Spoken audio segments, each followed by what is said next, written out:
Hola, ¿qué tal? Soy Alejandra y el día de hoy, Montserrat, Cristina y yo desarrollaremos un tema sumamente interesante que esperamos sea de valor y aporte para quienes nos escuchan. Así que, Monse, es hora de que tú te presentes. Hola, mi nombre es Montserrat y espero que sea de su interés estos temas que a continuación les platicaremos. Hola, mi nombre es Cristina y espero que disfruten de este capítulo. Bueno, comenzaremos hablando sobre el comercio internacional, el cual es una actividad económica que consiste en el intercambio de bienes y servicios entre todos los países del mundo. Y por otro lado, tenemos al comercio exterior, el cual tiene como diferencia del comercio internacional que solo se realiza entre dos países. Y bueno, una de las herramientas que ocupan los países para conocer todos los ingresos que reciben del resto del mundo y todos los pagos que realiza tal país, como importaciones, exportaciones de bienes, servicios, capital o transferencias, es la balanza comercial. Bueno, en relación con estos temas, te cuento que en abril del 2021 el comercio exterior de México registró fuertes crecimientos en comparación al del 2020, cuando se dieron con mayor rigor las medidas de contingencia sanitaria para frenar la pandemia del COVID-19. Las exportaciones aumentaron 75,6% y las importaciones un 48,4%, que representan los incrementos anuales más altos desde que se tiene registro. Qué maravillosa noticia, ¿no creen? Cristina, qué noticia tan interesante. Nos damos cuenta que por la pandemia que atravesamos ha sido un déficit, el cual nos afectó económicamente y asimismo se perdieron miles de empleos. Sin embargo, observamos que poco a poco el país ha ido recuperando y un ejemplo claro es la noticia que nos acabas de compartir. Excelente comentario, Monse, tienes mucha razón. Bueno, en otras noticias, ¿sabías que existe algo llamado mundialización? Esta es una tendencia en la cual los países buscan integrarse y complementarse, impulsados por el progreso tecnológico, las políticas de inversión y las reformas del comercio. Esto es sumamente importante, ya que la tecnología es lo de hoy y va avanzando día con día. Hablando sobre la tecnología, la globalización es un fenómeno bastante fuerte que consiste en un proceso económico, social, político y tecnológico que ocasiona cambios de carácter global. Podemos ocupar el término de internacionalización para designar la capacidad que alcanza una empresa de poder comercializar sus productos o localizarse en otro país del mundo que no sea su país de origen. Es cierto, nos hemos dado cuenta que a través de todo esto los países se han vuelto más competitivos, porque cada vez más empresas de todo el mundo están dedicadas al comercio internacional, así como los indicadores económicos de inversiones a nivel mundial son más representativos con lo de la globalización internacional. ¿Se imaginan cuántas compras y ventas se hacen al día? Son muchísimas, en verdad. Y más ahora que en estos tiempos se han normalizado mucho las compras en línea, ya que no puedes salir a comprar. Muy cierto. Hasta ahora las personas compran todo en línea, desde algo tan simple como la despensa hasta aparatos electrónicos. Claro, y más ahora las empresas de comercio internacional se espera que contribuyan al crecimiento económico de la nación anfitriona y que también produzca una utilidad para el propio negocio. Sin embargo, para que todo esto se lleve de una mejor manera, existe el proteccionismo, el cual tiene su importancia y finalidad de proteger la industria ante la competencia del extranjero con la aplicación de aranceles o cualquier otro tipo de restricción a la importación. En cambio, el liberalismo es todo lo contrario porque propone un desarrollo económico favorable a través del libre mercado y la mínima intervención del Estado en asuntos económicos. De hecho, acabo de leer una nota relacionada con este tema y decía que el conservador Guillermo Lasso abrió Ecuador al libre comercio mundial al tomar ayer posesión de la presidencia. Muy buen ejemplo para poder entender mejor el liberalismo. Otro tema de suma importancia son las reglas de origen para que se pueda llevar a cabo las interacciones. Estos son los criterios necesarios para determinar la procedencia nacional de un producto.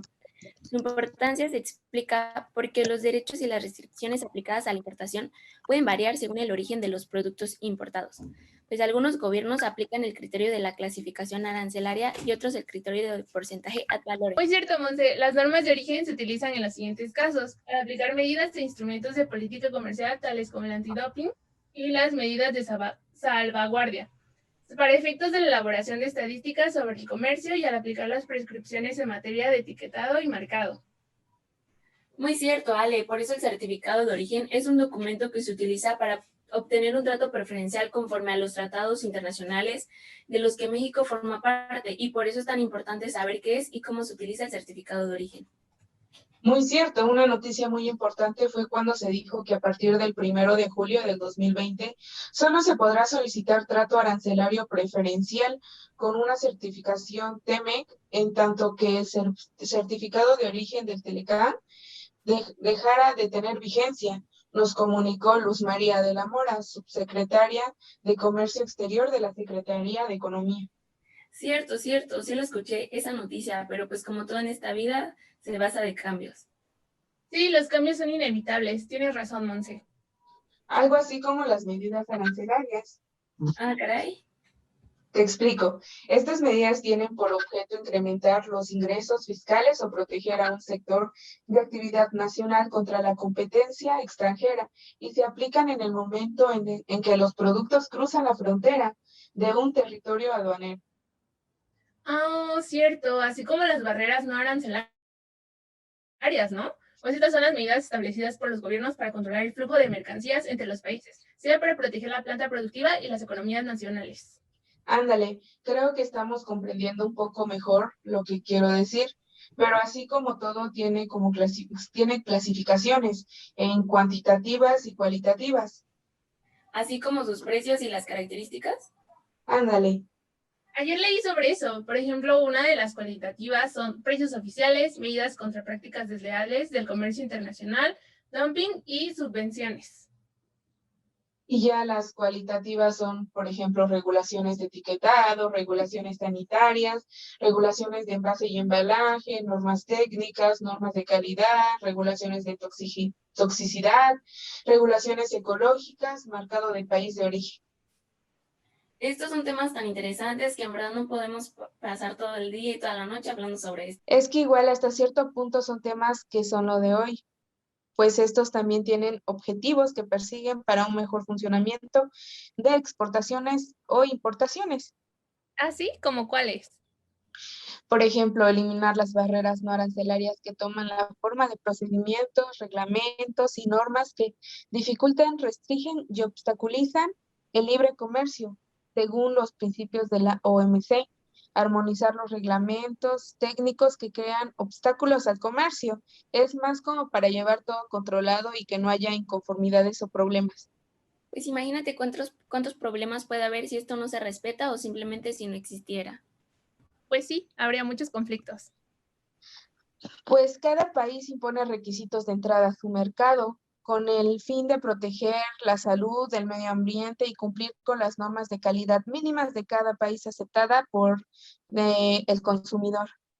Así es, si tú quieres exportar algo, es necesario tener conocimiento antes de enviar la mercancía. De lo contrario, se impedirá la entrada del producto. Dependiendo el tipo de producto, es recomendable investigar cuáles tienes que cumplir para evitar problemas en la aduana de entrada. Exacto, es que no es lo mismo mandar chocolate a mandar herramientas. Sí, tienes razón. Y de igual manera, aparte de las reglas, es necesario saber qué tipo de transporte utilizar. Y sí, imagínate, a veces uno necesita mandar cosas urgentes y pues eso dependerá del transporte, si es aéreo, terrestre o marítimo. Claro, la elección del tipo de transporte marcará el plazo de entrega de las mercancías en una operación de compraventa internacional, al plantearse cómo exportar, los costos más importantes a considerar, y estos también guardan una estrecha relación con el modo de transporte. Sí, y cada tipo de transporte tiene sus características. Así como el transporte aéreo es el más rápido de todos, también es el elegido cuando la seguridad es un factor prioritario. Sin embargo, el inconveniente que plantea esta opción es su elevado precio. O el marítimo, que su principal ventaja es la gran capacidad que posibilita los grandes envíos, unida a su bajo costo. Su desventaja es, sin lugar a dudas, la lentitud del tiempo de tránsito. Ándale, el transporte por carretera, por otro lado, compite en bajo coste con el transporte marítimo, pero le gana la partida en cuanto a velocidad de entrega. El único inconveniente que plantea esta alternativa es su limitada capacidad, que no permite el envío de grandes volúmenes. Sí, sí, pero también existe un régimen multimodal, una opción muchas veces necesaria y que implica la intervención de medios de transporte diferentes para cumplir una entrega internacional. Su principal beneficio es la flexibilidad. y transporte por ferrocarril es el menos indicado para las operaciones internacionales por su rigidez, tanto en cuanto a trazado como en lo referente a capacidad. Las desventajas se extienden a su rango de precios que no suelen configurarlo como una alternativa aconsejable. Claro que sí, pero chicas, no se les olvide que también toda mercancía tiene que estar asegurada, porque no sabemos qué pueda pasar en camino hacia su destino. Se puede perder o algo puede pasar.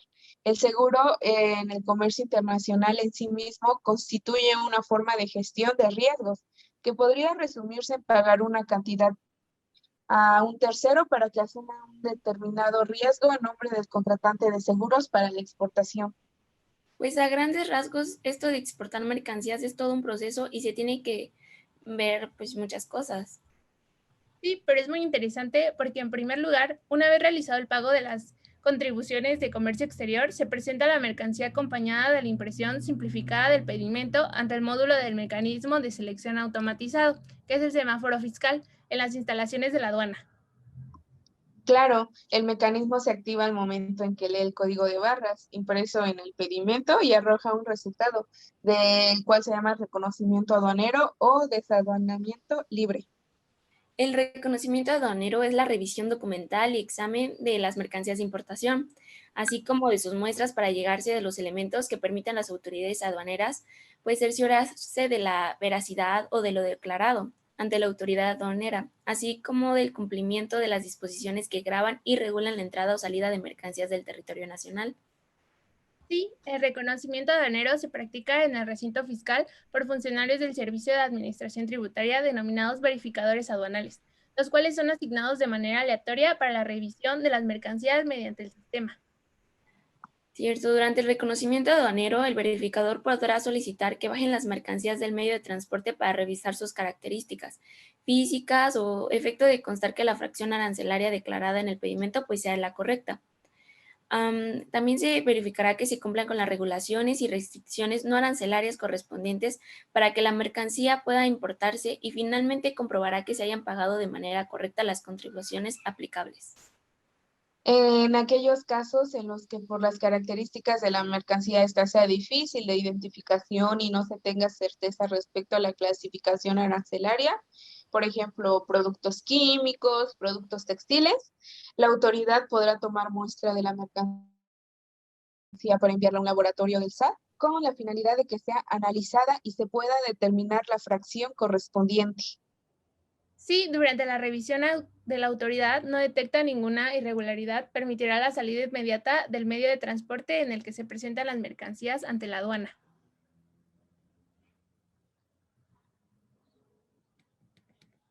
Monse, vas tú. Perdón. Las autoridades aduaneras en ejercicio de sus facultades pues podrán emplear los sistemas, equipos tecnológicos, cualquier otro medio o servicio con que se cuente y que facilite el reconocimiento, la inspección o la verificación de las mercancías. Yes. Cuando la autoridad aduanera detecta alguna irregularidad en la mercancía o en la información asentada en el pedimento, se levantará un acta circunstanciada de hechos donde se describa tal situación y se indique el fundamento legal que se aplica en caso en particular. Sí, bueno, esto es un poco del proceso general que tiene que llevar las mercancías y también una exportación. No es una cosa fácil, tampoco es algo que se tome a la ligera. Cierto, hay reglas prácticamente como todo, es un proceso y pues a veces también hay muchas pérdidas mayores. Sí, y la verdad todos estos temas son muy interesantes que, pues, como decíamos, podríamos pasar muchísimo tiempo hablando, pero pues me dio mucho gusto compartir esta plática con ustedes. Espero en algún momento volver a reunirnos y seguir hablando sobre ciertos temas. Sí, espero que este podcast haya sido de su agrado, bueno, este capítulo, y que hayan aprendido con los temas que les mostramos. Muchas gracias por su atención y poder escucharnos.